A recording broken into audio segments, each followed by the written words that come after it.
what's up, weirdos? I'm Felicia, and I like scary movies, and happy fall, finally. It is officially spooky season, people. It is the season for people like you and me. I have started shopping for Halloween items. I almost wore a sweater in this video, but it's just too hot in my apartment, so it wasn't really an option today. And we only have about a week and a half?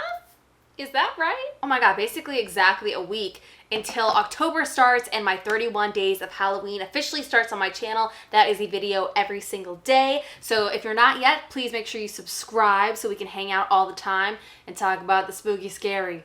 So today we are talking about a new movie that just hit VOD called The Swerve, and this is from 2020. It just came out, but I think it was on the festival circuit for what seems like a couple of years. On IMDb, it says that I think it premiered in 2018. This seems to be the feature-length debut of Dean Capsalis, and let me tell you, this is a movie where it's like you need a glass of wine. It is brutal, and not brutal in a gory way or in a aggressive way. Brutal in a sad way, like very sad, but really good.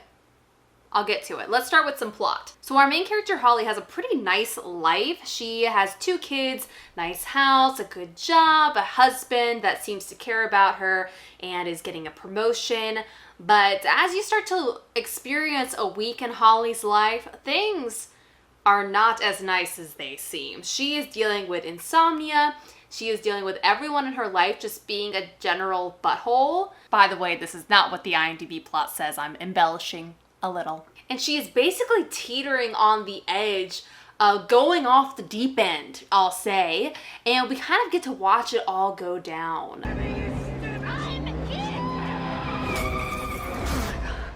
Now let's go ahead and start with what I really liked about this movie. And the first thing is that it totally captivated me. Like, as I said, it's a super sad movie. It's much more of a thriller drama than it is a horror movie. So for all my hardcore horror people out there, just be aware, it's much more of a thriller drama situation. But I was so taken in by this movie and the pacing of it, and most particularly and importantly, our main character of Holly, played by Azura Skye.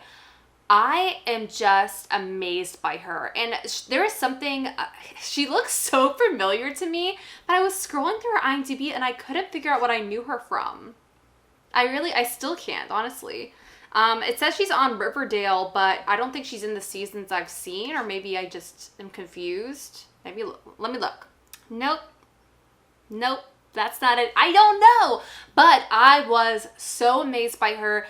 I could watch this woman act all day long. She is amazing from start to finish. Everything, there's something about her. I don't know, but I can like read everything in her face at any given moment, even when she has no lines. I just was truly amazed by her.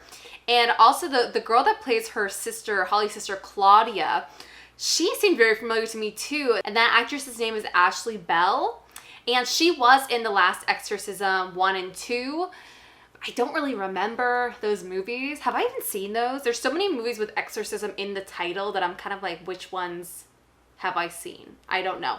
But she was really great too. She plays like the total opposite of Holly, and they're both a mess in their own special ways. But they really don't get along for many reasons. And I also really appreciated her in this movie as well. And I think the best part about this movie is how the character of Holly is written. She is really on, as I said, teetering on the edge where you never know what she's gonna do, but whatever she chooses to do, you're kind of with her. I don't know why this kept coming up for me while I was watching this movie, but I kept thinking about the book The Bell Jar by Sylvia Plath, where you're reading someone who is super depressed, super suicidal, but you're reading it from their perspective, and so you really understand what they're going through, and you start to almost get lost in this person's head that's having these mental issues. And that's how I feel with this movie as well. You get so far into Holly's brain that you just understand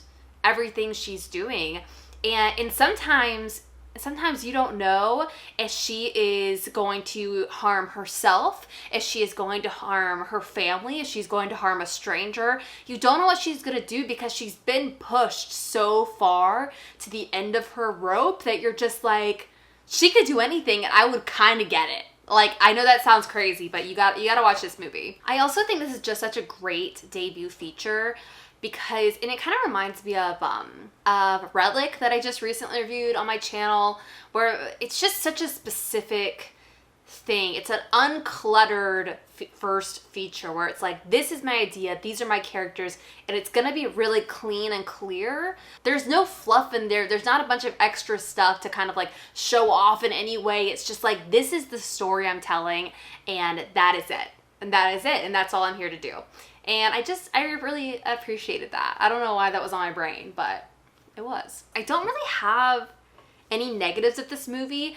This is not a negative at all, but once again, like, it's not really a horror movie, but I did want to review it on this channel because it was something that made me feel extremely sad and also uncomfortable and unsettled so many times during this movie, where I was just like, no, yes, no. And like, I kept getting these kind of like really visceral reactions to what was going on in this story that I wanted to share with you guys. I don't know. I thought it was a really cool movie. I'm going to link the Amazon link down below if you're interested in renting it and checking it out. It's funny. What is the movie, The Dark and the Wicked, that I reviewed for Fantasia Film Fest, where I was like, oh, this movie is like so dark and so heavy and there's no hope. It was hard for me to watch. This movie is so dark. It's so heavy, but I still felt like I was so with Holly as a character that I really could move through this story. And even though it's like super depressing, I kept like really wanting to know what was happening next. So I don't know. I really liked it. I don't really have any negatives about this movie. So I hope you enjoy it too. And I think that's it for now. Once again, we only have about a week until my 31 days of Halloween starts. So make sure you're subscribed. Make sure you give this video a thumbs up, and I'll see you next time. Have a nice scream. Bye.